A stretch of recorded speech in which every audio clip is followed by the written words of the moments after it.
The moment that changed North American economic power did not happen in a trade war hearing, a White House briefing room, or a WTO dispute settlement panel. It happened in a Toronto conference center, at a quarterly investor briefing with the Prime Minister of Canada sitting in the front row and a railway CEO reading from a script that had been reviewed by corporate counsel, international trade lawyers, and Canadian regulatory specialists. The words were polite, commercial, and absolutely devastating. Within 72 hours, America's single largest lever in global grain markets had been crushed. Not by tariffs, not by sanctions, not by any measure the World Trade Organization has jurisdiction over, or any action the United States Trade Representative can challenge through any bilateral framework, by a coordinated operational restructuring announced by Canadian National Railway and Canadian Pacific Kansas City. Two private companies, one surgical timing, and a legal architecture built to survive any challenge at any trade forum on Earth. Let me walk you through exactly what happened, because the details reveal a level of strategic coordination that no American trade response has a framework to address. The two railway announcements were released 72 hours apart, framed independently as operational efficiency and shareholder value optimization, presented in pure business language that removes every legal handle American regulators would normally use to challenge a trade-motivated action. But the coordination was not coincidental. Industry press confirmed within days that Transport Canada had convened private meetings with the executive leadership of both railways through the preceding weeks. Meetings that were described by one participant as focused on national strategic alignment of private rail capacity with Canadian economic priorities. The framing was deliberate, the timing was choreographed, and every sentence in both announcements was reviewed to ensure that actions presented as routine commercial decisions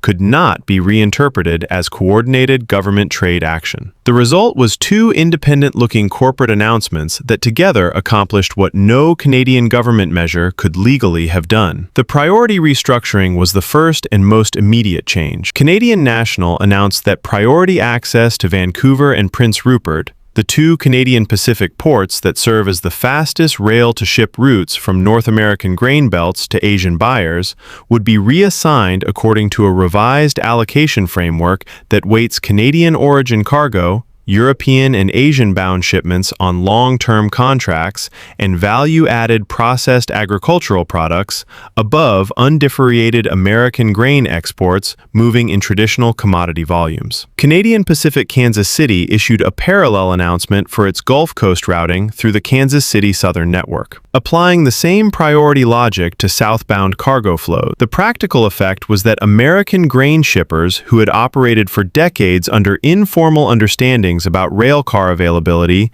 scheduling priority, and port slot allocation discovered that those understandings no longer applied. Grain that used to move from Minnesota and the Dakotas to Pacific ports on a predictable schedule was now subject to a priority framework designed to maximize Canadian economic value, which by definition deprioritized American cargo. The restructuring did not refuse American grain. It simply moved American grain to the back of the line at the moment when the line mattered most. The rate restructuring was the second pillar, and the one that hit American grain exporter margins immediately. Both railways announced revised tariff schedules that maintained preferential pricing for Canadian origin grain moving within Canada and for export cargo moving from Canadian points of origin, while applying materially higher rates to American cross-border movements that had historically been priced below Canadian internal rates.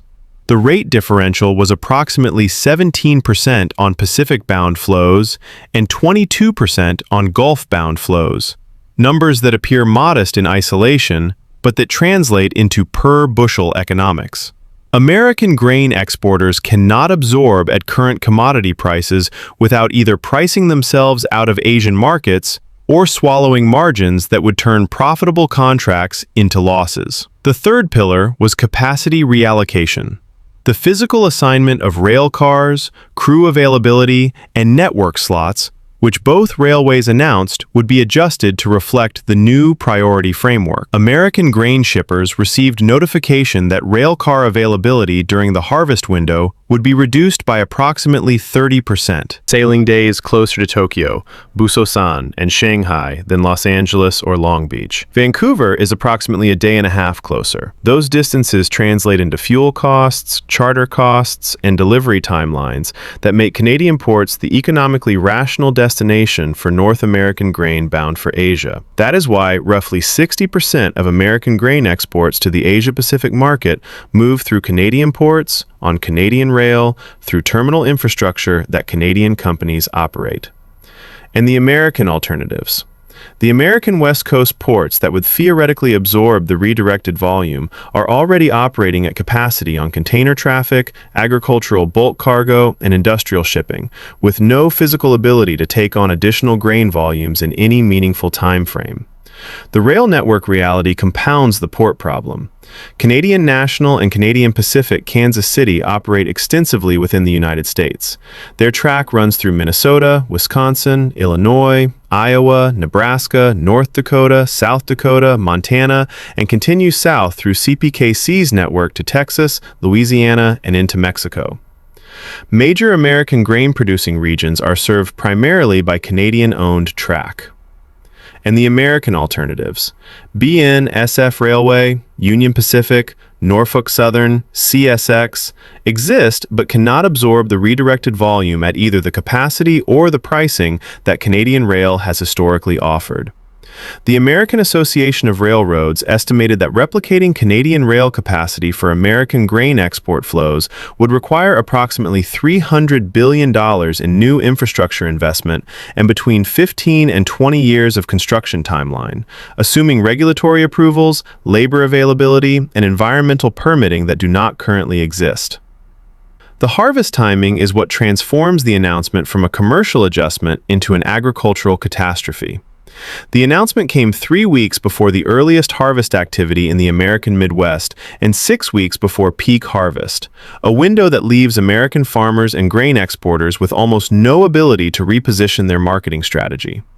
Grain storage capacity in the Midwest is finite, built around assumptions of normal throughput that included the Canadian rail option.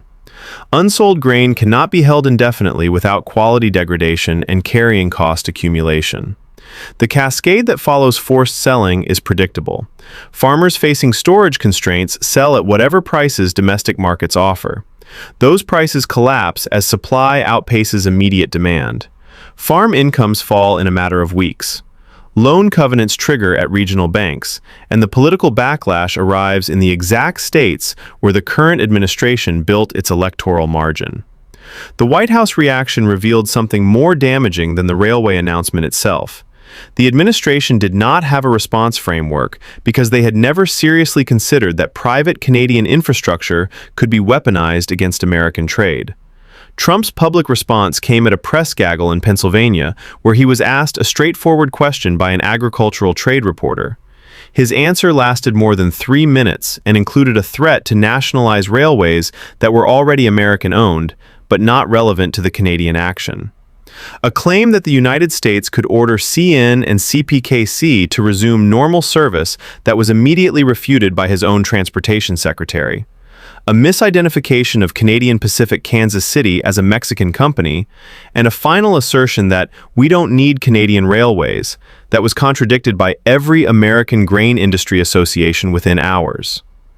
Truth Social Post in the following days demanded retaliation against Canadian Rail that trade lawyers pointed out has no available legal mechanism because the railways are private Canadian corporations making operational decisions within their legal authority on infrastructure they own regarding cargo they are not obligated to carry at any particular rate or priority.